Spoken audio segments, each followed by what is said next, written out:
Hello, I'm Bruce, this is Gross Models, and welcome to another Learn with Gross. This time I'm playing with a new product that, well, not a new product, it's been around for a long time, but it's new to me. This is C1 Metalizer from C1 Models.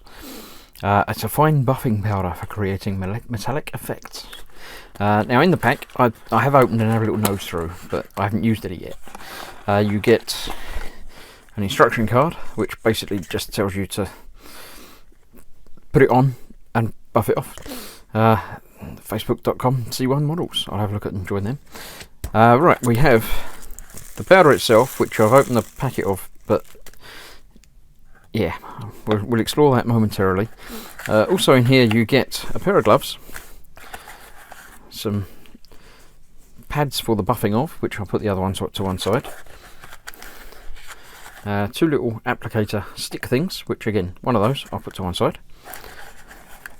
And a face mask, because this powder is very powdery. So I'll get rid of that. I'll put that and that back in there. Don't need that at the moment, so I'll move that out of the way. I'll put the mask on. It shouldn't make any difference to what you can hear, but you never know. Right, so the mask is basically so you don't breathe in or particularly breathe out all over these. The gloves, as far as I can tell, are basic normal latex gloves, so they might not get more than one use, but I've got other latex gloves that I can use as and when I need to use the powder again. Now there are obviously other videos around of people experiencing this, so I'm not expecting this to be a terribly informative video, nothing new to anybody else, but it's new to me, so I want to make sure I can do it properly. The pad I'm moving to one side. Right, the powder itself, let me just tell you about what I'm going to be using it for. I have some spoons which I've primed and painted. Basically I've got 3 spoons which I've primed in gloss black, white and matte black, and 3 other spoons that I primed in gloss black, white and matte black, and then gave a coating of Vallejo Model Air Chrome. And basically the whole idea is to see what looks best. I'm personally voting for the gloss black, because that's the one that people say you should use, and you know. So I'm going to start with a white one, because I don't think that's going to be the best one, so I'd rather practice on something that's probably not going to be ideal. Now, the powder itself is very, very fine. This is why I've got the paper down, because you can reuse it. This powder is probably going to last forever, but this way I can pick it up and tip it back in the pot. So basically what you do apparently is you get some on the little applicator and you sort of polish it in, just sort of applying it. Polishing is the second stage, so this is just the application stage. I'm trying to get good coverage over all of the spoon. It feels and looks basically like graphite powder. Whether it is or if it's some combination of that, I don't really know, but that's pretty much cover that spoon. I have written on the inside what I've done on the spoons, because they're all going to look pretty similar afterwards. So I'm going to get all of them covered in no particular order, and then when I can put the lid back on the powder and get it out of the way, I'll go on to do the polishing stage. It's harder to see when you put it on, the chrome, because it's already sort of chrome. But that looks like that's pretty covered. Let's grab another one.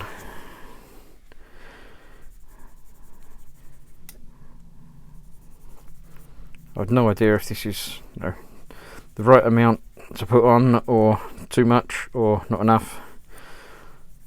But this is why I'm doing these videos, to find out. Basically I'm just giving everything a good coverage and then trying not to get loads of it everywhere. So I'm going to move these around out the way. That's halfway. It's not going to take long, is it? Obviously I'm breathing out and blowing things around, so that's why the mask comes in useful. But I'm quite fond of my lungs and don't want them filled up with fine powdery, I was just going to say powdery goodness, but it's not goodness, it's powdery badness.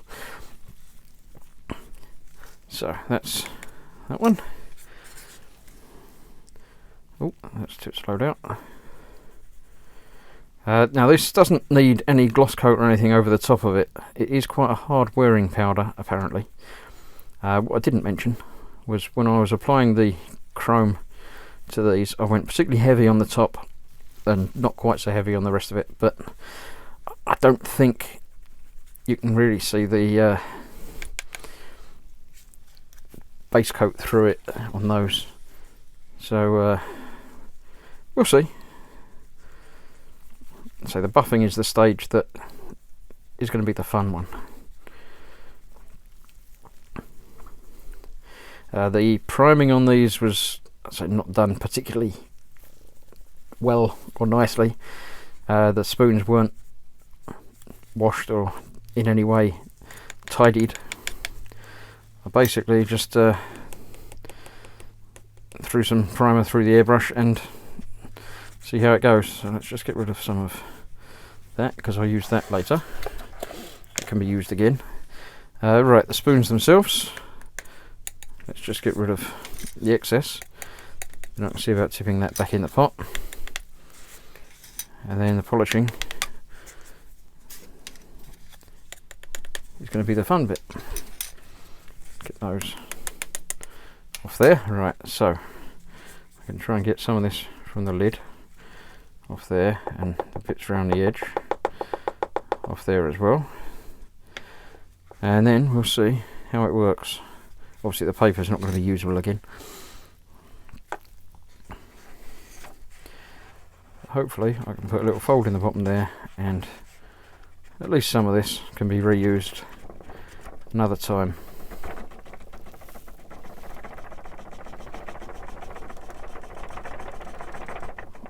Most of the way back in there, that's fine. That's got some left on the table there, but that's not too much of a problem.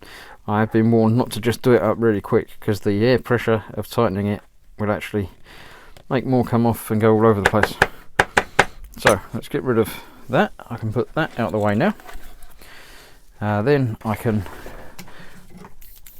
see if I've still got any air left in my airbrush, just to get rid of the last bits floating around. Get rid of my paper, and then we should be good to go. Let's get rid of the last loose bits off of there as well. And then I'll be able to get rid of the mask as well. The white one definitely looks the worst at the moment, but whether that's because that was the first one I didn't do enough, or because it's not such a good one, we'll find out. Right, so let's get rid of the gloves as well, see if I can use them next time. They're not quite as... they're a bit thicker than the ones that I've got for normal painting, so they might be alright for later. We'll see. Gloves are cheap, it's not a problem. Right, that's that. Now, back to normal. So we have the buffing pad. Now, this random spoon I've picked up should, so just by giving some sort of circular rubbing motions, I'll just do half of the front of this one and we'll see how it looks. So yeah, that's definitely nicer than the unbuffed side, and you can see obviously some of it coming off there. Let's just see how shiny I can get this.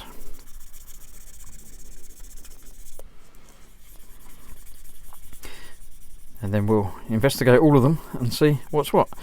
I'm going to cut the video there because I'm basically just going to be doing the same thing to all of the spoons, so there's no point in watching all of that, but I'll come back and show you